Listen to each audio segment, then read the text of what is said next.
और कुछ नहीं देखना, मुझे ये पसंद आई है।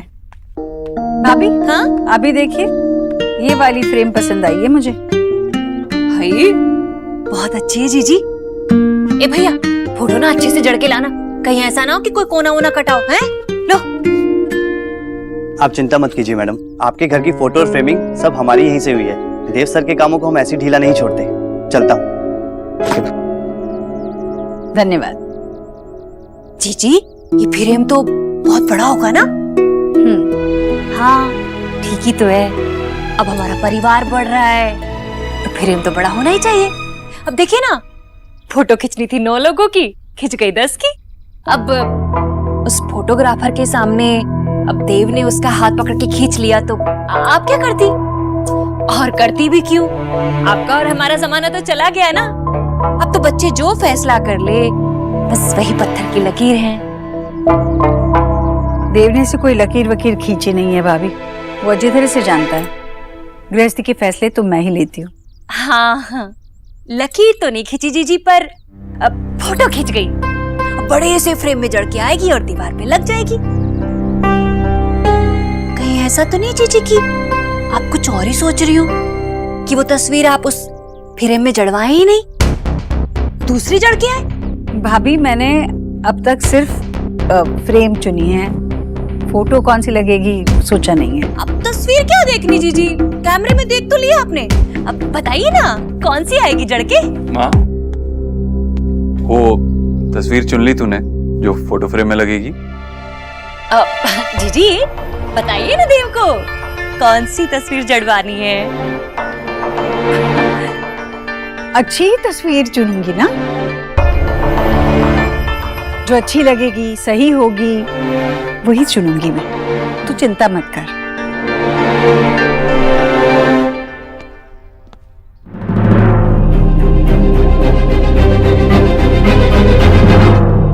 सॉरी सोनाक्षी, मुझे क्या पता था बात इतनी बढ़ जाएगी। इट्स ओके, आई नो कि आपको पता नहीं था कि ये सब होने वाला है, पर जो हुआ सो हुआ। आप जबरदस्ती मुझे अपनी फैमिली में फिट करना चाहते हैं और मैं यहाँ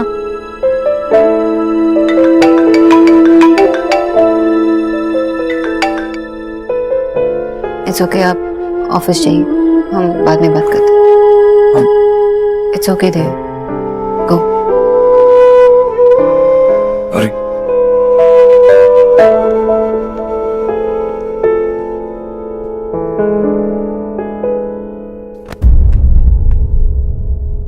सॉरी। बस सुनियो, एक तो जान मुझ के टकराती हो और ऊपर से सॉरी बोलती हो। स्टाइल है तुम्हारा भी। हाँ देखिए मेरे पास टाइम नहीं है, रास्ते से हट।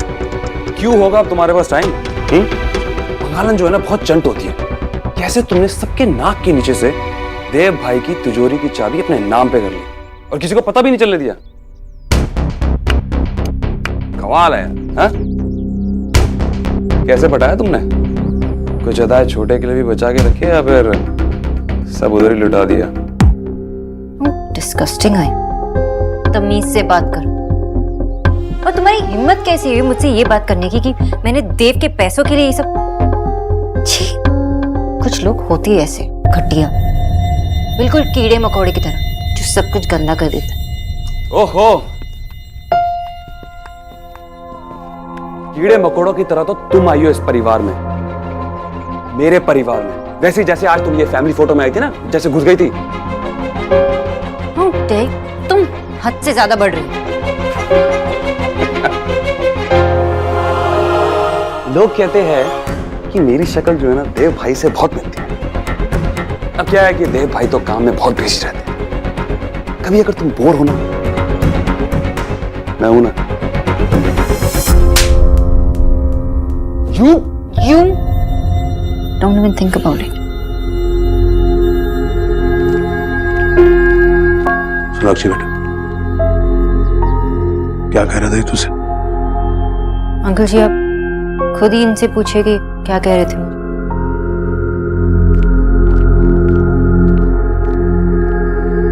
हाँ भाई, कम बैक। मार क्यों रहे हो? चुप बेशरम, चुप चुप चुप। उम्र का लिहाज करो यार, कम से कम। करेगा मुझे मारेगा, मुझे मारेगा। क्या कर रहे हैं ये? अरे जवान लड़की पे हाथ उठा रहे हैं आप। अपनी सुबह की चाय में अकल भी खोलकर पी गए हो क्या? चुप कर राधा रानी, पूछ अपने कबू से क्या किया इसने, पूछ। छोड़िए। पूछ उसको, ये क्या बताएगा? मैं बताता हूँ। आज इसने शर्मिंदगी का पहाड़ मेरे ऊपर डाल दिया। आपको ना हमेशा मेरे बच्चे में ही कमियां नजर आती हैं। चोर भी 7 घर छोड़ के सेंध मारता है। अबे पता नहीं कौन से ग्रह थे जो ऐसी औलाद मेरे घर में पैदा हुई है।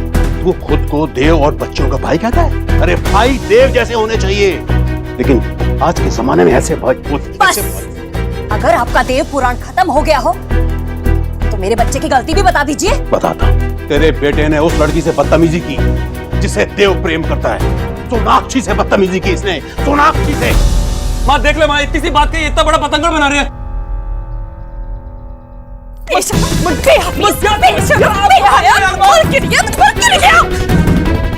क्यों मार रहे हो आप? क्यों मार रहे हो? खबरदार, जो तूने दोबारा उस लड़की से बदतमीजी की तो मुझे तो इसकी शक्ल से भी घिन आती है। आप दोनों कुछ भी कह लो यार, लेकिन मैं उस बंगाल से सीधे वो बात नहीं कर सकता तो नहीं कर सकता। तुझे बात करनी पड़ेगी विक्की, करनी पड़ेगी तुझे।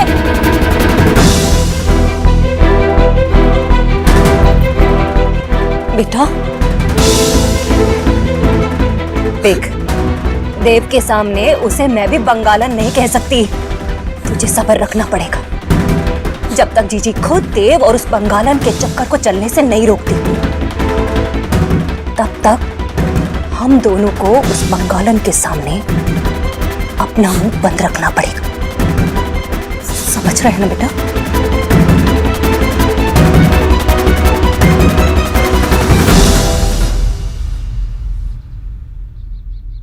जी जी जी, आज जैसे ही तैयार होती है फ्रेम बता दीजिएगा तो मैं किसी को भिजवा दूंगी। ठीक है जी, शुक्रिया जी। हाय जीजी, आपकी छत्र छाया में ना कितने अच्छे दिन देखने को मिल रहे। पूरा परिवार एक साथ फोटो में। मेरा बड़ा मन था ये देखने का, वरना गरीब की बेटी की किस्मत ऐसी कहाँ है भला कि सबके साथ ऐसे फोटो खिंचवाती। पता है जीजी, इसीलिए ना मैं हमेशा शीशा लिए घूमती थी कि फोटो में न सही पर शीशे में ही सबको एक साथ देख लूंगी। अभी आप भी जीजी सच्ची, सब लोग कैसे दिखेंगे ना एक साथ। मैं, आप, देव और वो सोनाक्षी, सब अच्छे ही लगेंगे। अच्छा, फिर तो आपने वही तस्वीर चुनी होगी जिसमें वो सबसे खूबसूरत लग रही है। तस्वीर असलियत कहाँ होती है भाभी? तस्वीर में चाहे कोई कैसा भी लगे, पर असल में तो परख जानकर ही होती है ना। लेकिन जीजी वो, चलिए कपड़े वपड़े बदल लेती हूँ, थक गई हूँ थोड़ी। जीजी आप मुझसे छुपा रहे हो? कोई बात नहीं, पर अब तो वो तस्वीर ही तय करेगी कि आप देव और बंगालन के रिश्ते के बारे में क्या सोचती हो। भले ही आप राधा रानी से छुपा ले, पर राधा रानी भी पता करके ही रहेगी। इस फोटोग्राफर से पूछते।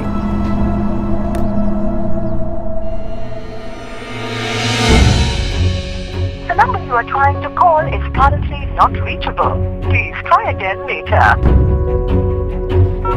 कम वक्त मारा, अभी तो बात कर रहा था जीजी से। मैं तुम लोगों से ना बहुत नाराज हूँ। क्यों? अरे वैसे तो वरुण धवन की लाइफ में क्या चल रहा है, उसका कौन सा नया क्रश है, वो तो मुझे मैसेज करती रहती है। लेकिन भाई की लाइफ में इतनी बड़ी बात हो गई, तुम दोनों ने मुझे बताया भी नहीं। दी, अब अपने घर की बात आपको मैं फोन पे टेक्स्ट करूंगी। कम ऑन, आप घर ही नहीं आती हो। बेटा जब तेरी शादी होगी ना तो मैं तुझसे पूछूंगी कि तू कितना घर आती है। I am really very sorry दी, मुझे आपको बताना चाहिए था, पर इट्स ओके। तुम लोग तो सीरियस ही हो गए। अब तो यहाँ हूं ना मैं, अब बता दो। अब जब आपको पता ही चल गया फिर तो हमारे पास कोई इन्फॉर्मेशन नहीं है। पर कैसे हुआ, कब हुआ? I mean, भाई ने सोना को प्रपोज कहाँ किया? दी आप तो जानते ही हो ना भाई को, वो हमें कुछ बताते हैं कभी। और माँ को उन्होंने कब बताया? और माँ ने क्या बोला? वो क्या कहेंगी, वो तो खुश है, उन्हें क्या प्रॉब्लम होगी। हाँ वैसे माँ को तो सोना दी हमेशा से अच्छी लगती है ना। हाँ पर माँ ने तुम लोगों से क्या बोला? कुछ भी नहीं। एक्चुअली दी मैं भी ना बहुत कंफ्यूज हूँ माँ के रिएक्शंस को देख के। समझ ही नहीं आता उनको क्या चाहिए। I mean, कुछ समझ नहीं आ रहा है। रिया तू परेशान मत हो, माँ क्या सोचती है वो किसी को भी समझ नहीं आता। और आज जो हुआ वो तो सबने ही देखा ना। माँ ने सोना के बिना भी तो फोटो खिंचवाई थी ना। हाँ लेकिन वो तो भाई। नहीं निकी, ये कोई चांस की बात नहीं थी। आई डोंट थिंक सो कि माँ को अच्छा लगा था कि भाई ने ऐसे सोना को फोटो में खींच लिया। माँ सोना के बगैर भी तो फोटो खिंचवाना चाहती थी ना। पर दी सोना दी is a nice girl. I mean वो कितनी समझदार है ना, कितनी ब्यूटीफुल है, इतनी स्मार्ट भी है। तो फिर हाँ माँ को प्रॉब्लम उनसे नहीं है, लेकिन जो भी लड़की भाई की लाइफ में आएगी ना, माँ को उन सबसे प्रॉब्लम होगी। दी माँ भैया और सोना दी के साथ शॉपिंग तक गई है, सोना दी की फेवरेट चीजें ले आई, और फिर भैया और दी भी तो साथ में कितने हैप्पी लगते हैं, तभी तो उन्होंने फोटो में खींच लिया। हाँ और मुझे तो लगता है भैया रियली लव्स हर। और जितना ज्यादा भाई सोना से प्यार करेंगे ना, उतना ही माँ को प्रॉब्लम होती जाएगी। ये बहुत कॉम्प्लिकेटेड है। आंटी जी मैं करूं? अच्छे से करूंगी। नहीं बेटा रहने दे, बल्कि मैं तो एक हाथ सिलवट रहने ही देती हूँ, वरना चादर एकदम नई सी दिखती है और नई चीजें हो तो बहुत देर तक मुझे पराई लगती है। आंटी जी आज जो कुछ भी हुआ उसके लिए रियली वेरी सॉरी। मुझे पता नहीं था कि आज पिक्चर डे था, वरना मैं देव से कहती, पर वो मेरे पीछे पड़ी थी। वो पीछे पड़ गया पर तुम तो मना कर सकती थी ना, या अभी से तुम दोनों एक दूसरे की बात बिल्कुल भी नहीं टालते। नहीं आंटी जी मैं उनकी बातें इतनी आसानी से नहीं मानती, पर जब उन्होंने आप सबके सामने पूछा और आपने मना नहीं किया तो मैं आपको कैसे मना कर सकती। वो तो मैंने देख ही लिया। आंटी जी मुझे पता है कि मेरा उस पिक्चर में होना सही नहीं था। इतना काफी है कि कम से कम तुम सही और गलत में फर्क जानती हो, वरना मेरा देव तो एकदम बच्चा है। वो तो अभी से तुम्हें इस घर का हिस्सा मानने लगा है। ना भी नहीं जानता कि रिश्ते मन से जरूर जुड़ते हैं, पर उन्हें नाम या पहचान मिलने के लिए रस्मों की, परिवारों की सहमति की जरूरत होती है, और ये सब होना तो अभी बाकी है ना? मेरे बच्चे बड़े भोले हैं, बड़ी आसानी से किसी से भी दोस्ती कर लेते हैं, भरोसा कर लेते हैं, पर मैं तो एक माँ हूँ और मेरा फर्ज बनता है बच्चों को सही रास्ता दिखाना। आंटी जी आज देव ने जो कुछ भी किया उसके लिए मैं अपने बच्चे को अच्छी तरह से जानती हूँ। तुम्हें उसकी तरफ से कुछ बोलने की या उसकी सफाई देने की, माफी मांगने की बिल्कुल जरूरत नहीं है।